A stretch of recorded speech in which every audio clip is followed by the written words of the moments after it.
Chosen one, lock your attention on this message right now. That quiet voice inside you that keeps whispering that you were made for more than this, stop suppressing it. The enemy has been working overtime this week for one reason, and one reason only.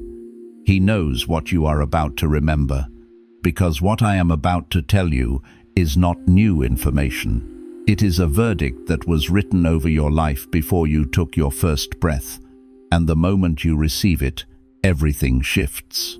It all ends today. The lack, the limitation, the lie that wealth was never meant for someone like you. But hear this closely, because this is the part that changes everything. It is not ending because of luck. It is ending because of what you have already done. You did not find this message by accident. The algorithm did not bring you here. The universe did. This is a divine appointment scheduled before the foundations of the earth. You are standing at a threshold between the life you have been tolerating and the life that was written for you before time began. Stay until the very last second, because in the next few minutes, I am going to hand you the decree that cancels the poverty assignment that was placed over your bloodline. I am going to walk you through the exact moment this week where you unknowingly activated your financial breakthrough. And at the end, I am going to give you the declaration that seals this season of lack shut permanently. Do not click away. Your future self, the wealthy, unbothered, fully expressed version of you, is begging you to stay. Because if you leave now, you leave before the verdict is read.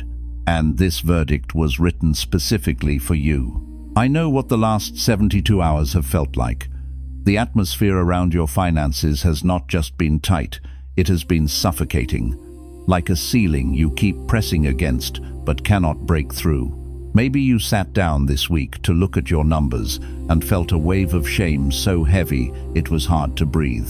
Maybe you scrolled past someone else's success and felt something you did not want to name, not quite jealousy, but something closer to grief.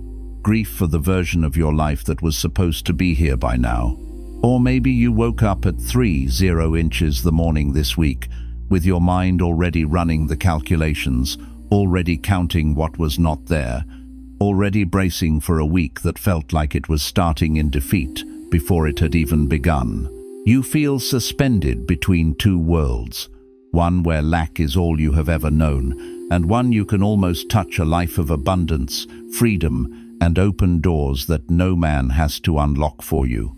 And in that suspended place, the enemy has been whispering a very specific lie. Listen to your thoughts right now. He is telling you that wealth is for other people. He is replaying that moment this week when an opportunity passed you by. That moment when you hesitated. That moment when you talked yourself out of it. That moment when you looked at your circumstances and chose to believe what you saw over what you were promised. The accuser is telling you that your financial breakthrough has been delayed because of your decisions. He is telling you that you have made too many wrong moves, wasted too many seasons, and that the window has closed. But I need you to hear what the scripture actually says about this moment. Deuteronomy 8:18 says, "But remember the Lord your God, for it is He who gives you the ability to produce wealth, and so confirms His covenant." Listen to that truth. He gives you the ability. It is already inside you. It was placed there by covenant, not by circumstance, not by your credit score, not by your family history. The ability to produce wealth is not something you have to earn. It is something you have to remember. The enemy is not fighting your future. He is fighting your memory. He knows that the moment you remember who you are, the moment you stop waiting for permission and start walking in what was already declared over your life, his assignment collapses. You are not poor with potential. You are wealthy with amnesia. The heaviness you feel is not the weight of failure. It is the weight of a blessing that has been waiting longer than it was supposed to. The pressure is not punishment. It is the build-up right before the release. It is the moment before the dam breaks. That moment this week when you almost gave up on the dream, when you almost deleted the plan, closed the tab, talked yourself out of the vision that was not weakness. That was the final test before the turn. You did not disqualify yourself. You positioned yourself. Wealth is not coming to you because you finally got it right. It is coming to you because it was always yours. It was written before you were formed. It was decreed before you had a name. You are not becoming rich. You are returning to what was always your birthright. And I need you to sit with that for a moment. Not the version of rich that gets thrown around on social media, not the cars, not the cash, not the highlight reel. I mean the kind of rich that was written into your design before you took your first breath. The kind that has nothing to do with what you've earned and everything to do with what you were created to carry. The kind that doesn't depreciate when the market shifts or disappear when the applause stops. The kind that lives in the marrow of who you are, in the gifts that surface even when you're exhausted, in the wisdom that rises even when you haven't studied, in the peace that holds you even when everything around you is falling. That is the richness I am speaking to right now, not the surface version, the sovereign version. The version that was sealed into your spirit before your parents named you, before your circumstances shaped you, before the world got its hands on your self-perception and began its quiet work of reduction. Because this is what most people never stop long enough to recognize, that the greatest poverty a person can experience is not the absence of money. It is the absence of awareness. It is moving through life without ever fully grasping what was placed inside you before time began. Proverbs 10:22 says it plainly, "The blessing of the Lord makes rich, and he adds no sorrow with it." Not the striving, not the grinding, not the relentless performance. The blessing, his blessing, the one that was assigned to you before you earned a single thing, before you proved yourself worthy of a single moment of grace. That blessing is not coming down the road. It was released over you before you arrived. Some messages don't just inform, they activate. If something stirred deep in your spirit just now, you may be ready to receive the Chosen One's blueprint. This sacred guide reveals the 8 divine patterns behind your calling, your suffering, and your destiny. It also comes with the full audiobook, so you can absorb it during prayer, rest, or quiet moments with God. And for those called to speak His truth, you'll also receive Activating Your Prophet Mantle, a powerful bonus ebook for those carrying a prophetic assignment. The link is in the first pinned comment, but only for a limited time. Now let's go deeper, because here's the thing no one tells you, and this is where most people stay stuck their entire lives. You were taught that wealth is something you pursue, something you chase, something you build from scratch with your own 2 hands if you're disciplined enough, smart enough, connected enough. And so you've been running, working, striving, grinding, all while carrying this quiet, persistent feeling that you're behind, that something is wrong with you, that the life you sense in your spirit somehow doesn't match the life in front of your eyes. And that gap, that excruciating distance between what you feel in your spirit and what you see with your eyes, has become the place where your faith is tested most severely. Because you can feel the fullness. You can sense the expanse of what was prepared for you. In your most honest, unguarded moments, in the space between sleep and waking, in the quiet after prayer, in the car when a certain song comes on and something rises in your chest that you can't fully explain, you know that you were made for more, not in an arrogant, entitled way, in a deep, cellular, God-breathed way. Your spirit recognizes its assignment even when your circumstances refuse to confirm it. And that dissonance is not a sign that you are wrong. It is a sign that you are awake. It is your design pressing against the limitations of your current container, asking to be released into something larger. But what if you were never supposed to chase it? What if the pursuit itself was the trap? Think about this carefully. Think about what chasing actually does to the body, to the spirit, to the inner landscape of a person. When you chase something, you are always positioned behind it. You are always one step removed. You are always in reaction to it, rather than in relationship with it. And that posture, the posture of the pursuer, is fundamentally incompatible with the posture of the heir. An heir does not chase the inheritance. An heir receives it. An heir walks into it. An heir operates from the assumption that what belongs to them is already secured, already signed, already waiting. The chase is what orphans do. The walking is what sons and daughters do. And the Father has been waiting for you to stop running long enough to remember whose child you actually are. Think about Abraham. God didn't tell him to go earn his blessing. He told him to leave where he was and go to a land he would show him. The wealth, the expansion, the legacy, it was already appointed. It was already prepared. Abraham's only job was to move toward what was already his. And notice the specificity of that call. God didn't give Abraham a map. He didn't hand him a 5-year plan or a financial strategy or a clear picture of the destination. He said, "Go, and I will show you." The instruction was not to figure it out. The instruction was to trust the voice and take the first step. The blessing was not contingent on Abraham's cleverness or his preparation or his perfect understanding of the path. It was contingent on his willingness to leave the familiar in the direction of the promised. The problem is, most people are still standing in the wrong land, wondering why the blessing hasn't arrived. They're waiting for abundance in a place they were never meant to stay. They are praying for rivers in a desert they were told to leave 2 seasons ago. And the hardest truth of all is this: sometimes the very thing you are so desperately asking God to fix is the very place He is calling you to leave. The blessing isn't coming to your current location. The blessing is waiting at your next one.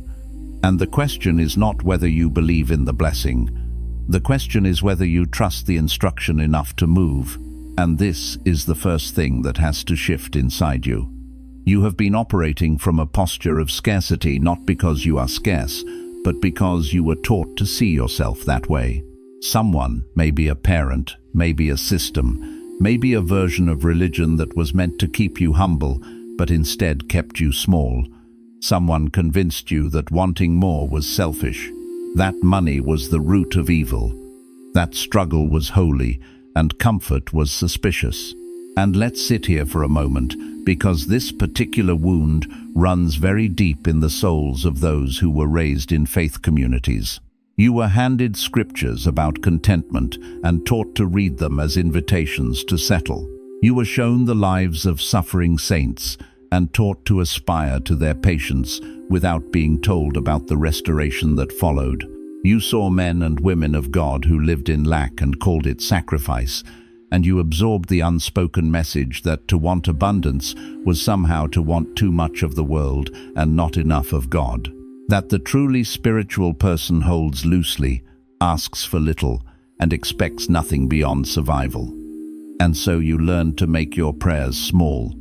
You learned to shrink your requests at the throne room.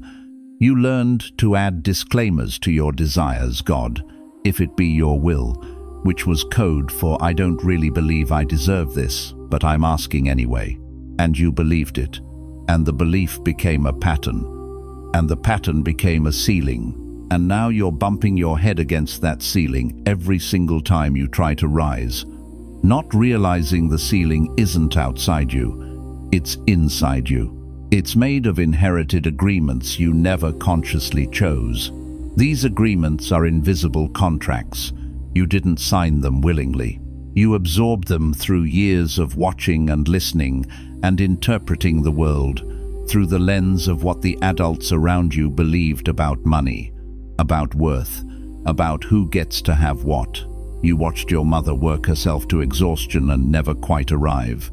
You watched your father's ambitions quietly die in the space between vision and provision. You heard the language, "We can't afford that. That's not for people like us.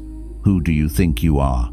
And even if those words were never directed at you specifically, they were written into the atmosphere of your becoming. and what we absorb in formation becomes what we believe about ourselves in maturity. The ceiling is not your fault, but dismantling it is your responsibility. But here's where it goes deeper, because the agreement isn't just in your mind, it's in your identity. You don't just believe you should struggle, you've built a self around it. There's a part of you that feels more comfortable in the waiting than in the having, more familiar with the prayer for breakthrough than with the actual moment of breakthrough. And if you're honest, if you're really honest with yourself right now, you know exactly what I'm talking about. You've been in a loop, and the loop doesn't just repeat circumstances. It repeats the version of you that created those circumstances in the first place.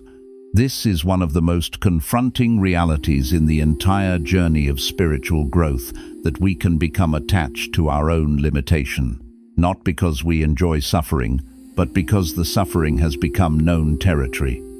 The human psyche, as complex as it is, defaults to the familiar. And if your familiar has always been lack, then even when abundance presents itself, some part of your nervous system reads it as a threat. Something in you says this is wrong, this is too much, something bad is about to happen, and so you self-sabotage.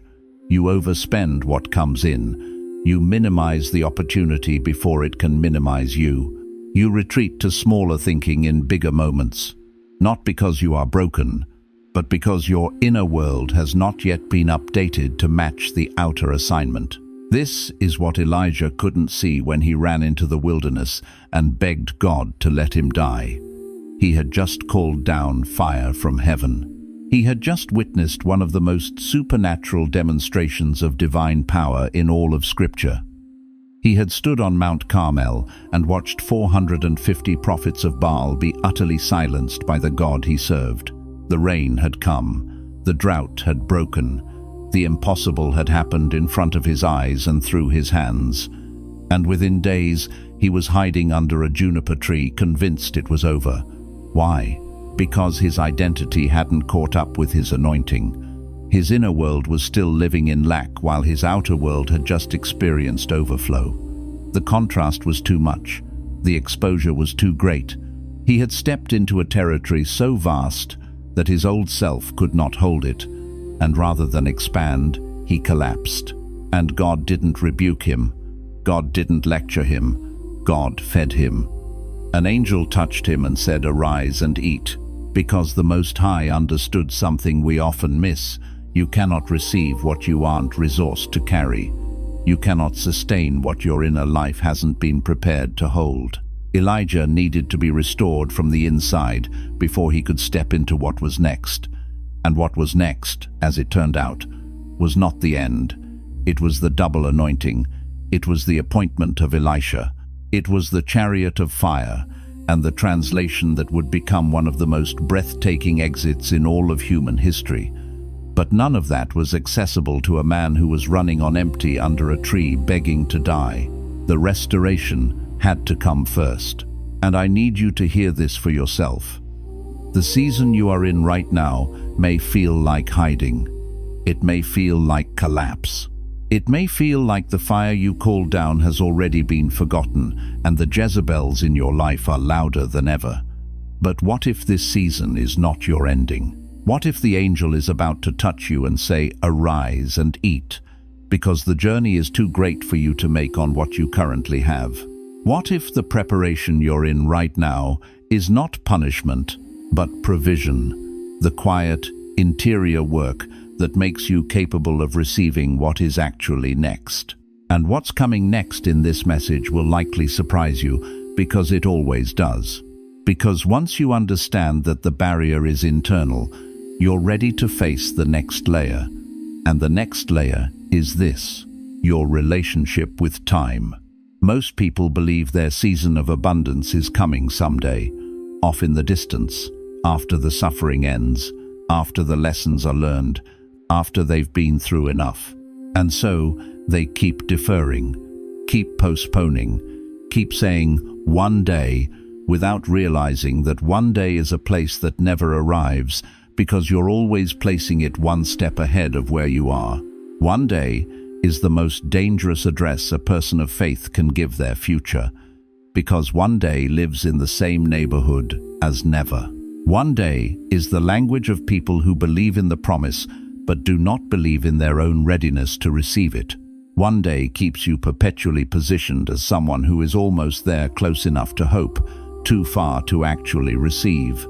And you can live an entire lifetime in the almost without ever stepping into the now. You can spend decades being about to break through, about to step into your season, about to receive the harvest without ever actually arriving, because one day, by its very nature, was never designed to come. The kingdom doesn't operate on one day.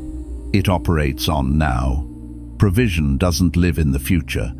It was placed on your path before you even knew you needed it. The manna didn't appear after Israel arrived somewhere better. It appeared in the wilderness, in the middle of the lack, in the middle of the confusion, in the exact season they thought nothing could grow. The water didn't flow after the Israelites crossed the desert. It flowed from a rock in the middle of it. The oil didn't multiply for the widow of Zarephath after she got her finances in order. It multiplied when she had nothing left but a handful of flour and the willingness to trust. Provision doesn't wait for ideal conditions. Provision is the response to aligned positioning. And aligned positioning begins inside you, not outside you. And this is the shift. You stop waiting for the right circumstances to show up before you believe. You start believing before the circumstances confirm it. That's not wishful thinking. That's the operating system of the chosen. Faith isn't a feeling, it's a function. It's what activates the territory you haven't yet seen. Hebrews 11 makes this stunningly clear. It was by faith that the elders obtained a good report, not by sight, not by evidence, not by waiting until all the signs aligned perfectly. By faith, by the active, present tense decision to operate as though the unseen reality is more true than the seen one. That is not delusion. That is the divine mechanism by which the invisible becomes visible. Stay with me, because what I'm about to share next is the part that breaks the cycle.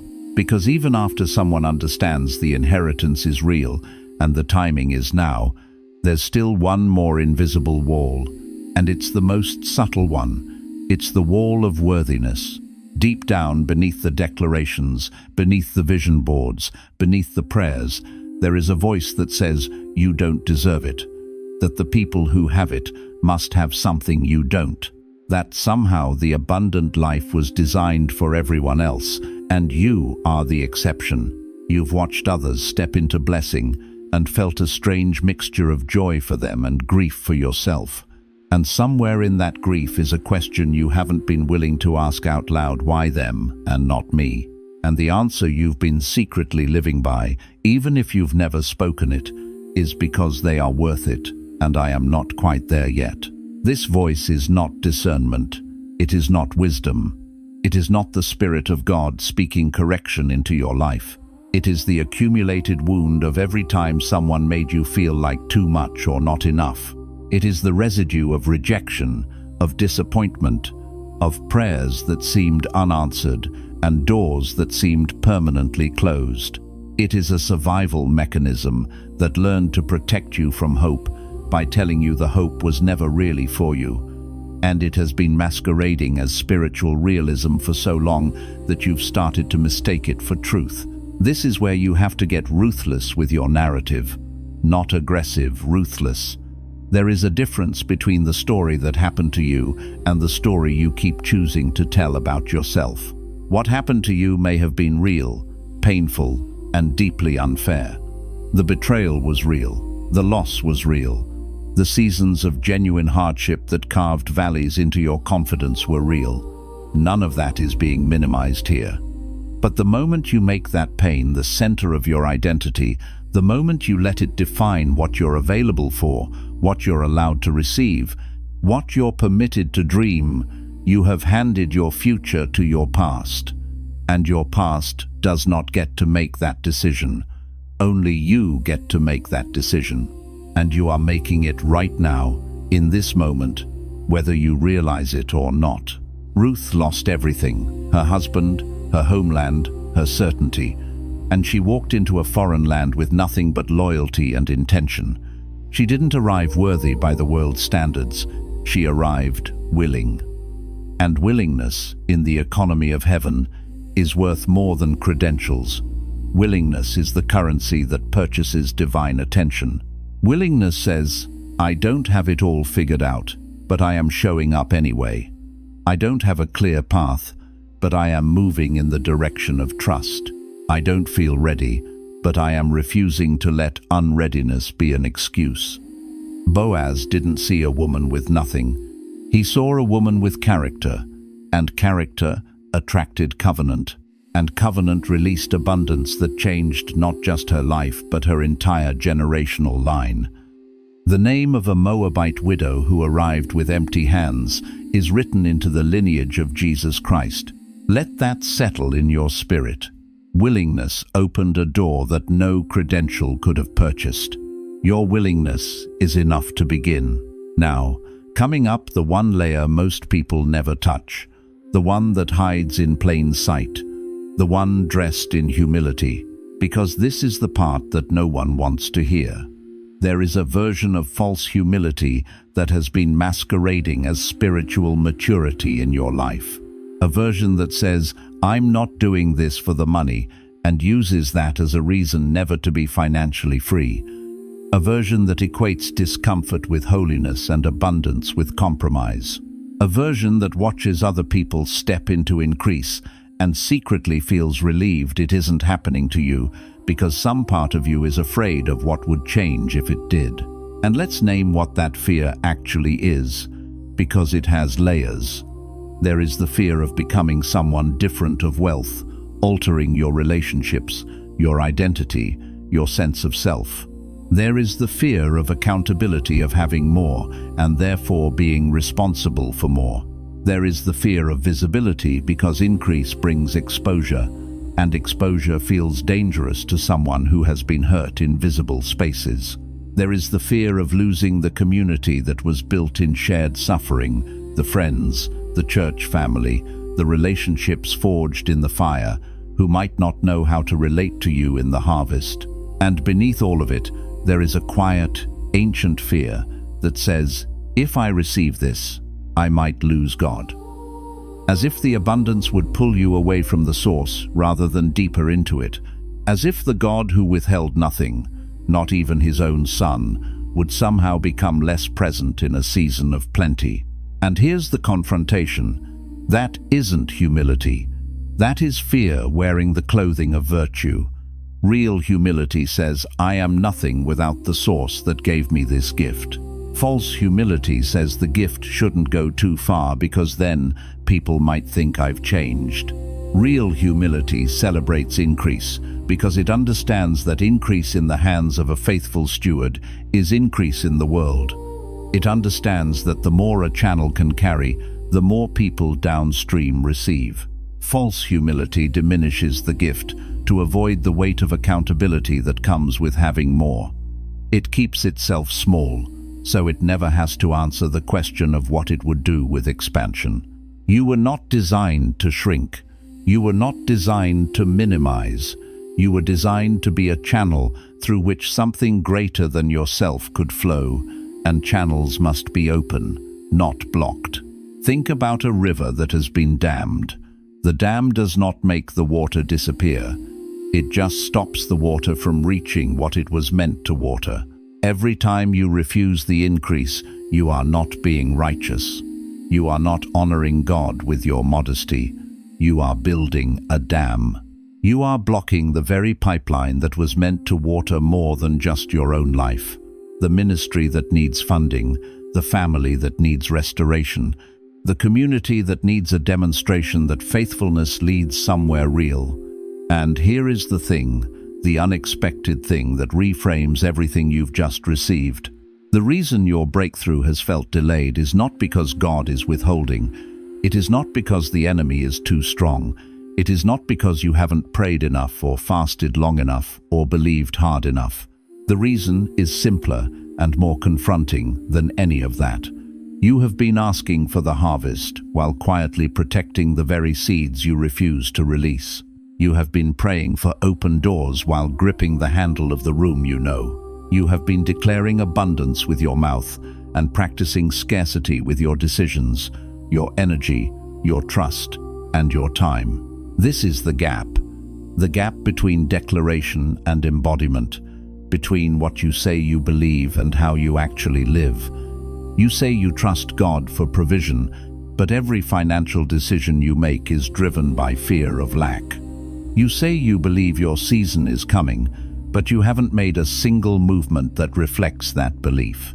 You say you are ready for more, but when more presents itself in an unexpected form, an uncomfortable invitation, a risky step of obedience, an opportunity that requires you to release the familiar, you hesitate. You analyze, you wait for more confirmation, you talk yourself out of the edge. And another door closes quietly while you are still deciding whether to walk through it. And until that gap closes, until what you declare and what you embody become the same thing, the door stays closed, not as punishment, as alignment, because heaven doesn't just respond to what you say, it responds to what you are. It responds to the frequency of your actual belief, not the performance of it. James 2 does not say faith without works is weak, it says faith without works is dead. The works are not how you earn the blessing. The works are how you demonstrate to your own spirit and to the spiritual realm around you that you actually believe what you are saying. They are the physical language of your inner conviction. And when that language aligns with that conviction, something moves. The invitation right now is not to work harder. It is not to want more desperately. It is to become the version of yourself who has already received what was always yours. To stop performing abundance and start inhabiting it. To stop rehearsing lack and start refusing it. To look at this season not as punishment, not as delay, not as evidence that you were wrong, but as the final preparation before the release. The potter does not put the clay in the fire to destroy it. The fire is the finishing. The fire is the hardening. The fire is what makes the vessel capable of holding what it was shaped to carry. And you have been in the fire long enough. You have been shaped long enough. The finishing is not your destruction. It is your completion. You are not behind. You are being made ready. And readiness, when it finally meets its moment, produces something that no amount of striving ever could. It produces the effortless expansion that the world watches and calls luck, and the spirit recognizes as appointed. It produces the open door that no man can shut. It produces the blessing of the Lord that makes rich and adds no sorrow. The sorrow that came before was not evidence of abandonment. It was evidence of formation, and formation, in the hands of a faithful God, always leads to release. So right now, in this moment, you are being invited to close the gap. Not tomorrow, not after the next season of prayer. Now. Because now is when you are reading these words. Now is when something in your spirit is awake and resonant and leaning in. Now is the moment of alignment available to you. And what you do with this moment, whether you receive it or defer it, whether you let it land or scroll past it, that is a seed. And every seed you plant in faith, in the soil of now, will produce a harvest that your future self will walk into with wonder. Place your hand on your heart and declare this with me. I release the agreement that I must earn what was already given to me. I release the inherited belief that wanting more makes me wrong. I release the fear that abundance will change who I am at my core. I am not defined by what I have lacked. I am defined by what I was designed to carry. I open my hands to receive what my spirit already knows is mine.